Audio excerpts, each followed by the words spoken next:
My name is Dayanni Bhagwandin. I'm a second-year chemistry graduate student at UCLA.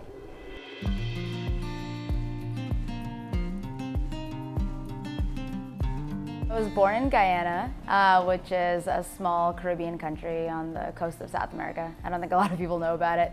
And both of my parents actually met because they were science teachers in their village. And then I ended up moving to America with my parents when I was 4 years old. I lived in New York City and a little bit in Jersey, so New York City, specifically the Bronx. And I was lucky enough to get into a specialized high school there, so the high school for math, science, and engineering. And really gave me a good opportunity to pursue what I was interested in.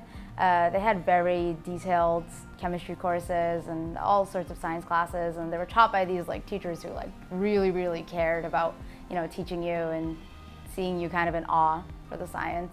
I think that moving to LA was kind of a culture shock for me. I mean, I came here because it's a big city and there's a lot of people and there's a lot of things going on. But then coming into grad school and kind of seeing the difference as leaving undergrad, which is very diverse, and then stepping right over that boundary into grad school, into a PhD program for chemistry, I think I was just one of 4 or 5 minorities out of 60-something students. You want to see people who are like you, and you want people who are like you to support you, or who understand where you come from or understand your background. CDLS was, a very big role in that, because it kind of brought together all these people who are from different backgrounds, who have all these different identities, and that's basically how we thrive. That's how I learned to thrive in New York City. It's just you get along by expressing who you truly are, and everyone is welcoming to that, instead of just trying to hinder, who you are, who you should be. CDLS really brings to light, I guess, all of the diversity that you can bring to the table and still talk about science. It's because you're getting all these different perspectives of people who have faced different challenges, or even their communities have experienced something because of climate change or global warming or something. It's really just bringing all of that to the table, because now you have so many different perspectives. You can actually, I think, solve science in better ways because you have so many different things to work with.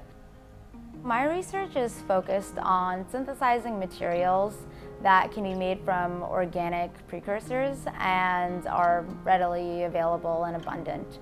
Of course, if you can make it from cheaper starting materials and create less byproduct and simpler reactions, then you have the advantage of using those same electronic materials and devices for people who maybe can't afford very expensive compounds or materials in the end. So you're talking about scaling up this organic compound to basically create electronic devices, so it can be distributed kind of all over the world instead of just for people who can afford them. I think it's very important to not keep science that you're doing and research that you're doing stuck in academia. I think it's really important to kind of educate the rest of the world about what you're doing and the importance of what you're doing.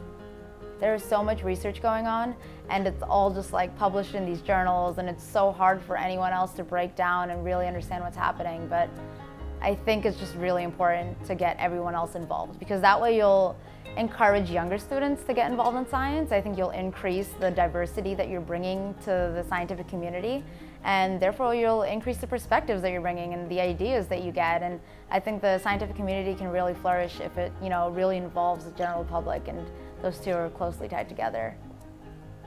I think one of the most important things for me, though, is going back to my home country, Guyana. And I haven't been there in 15 years, but I recently went back for a week not too long ago.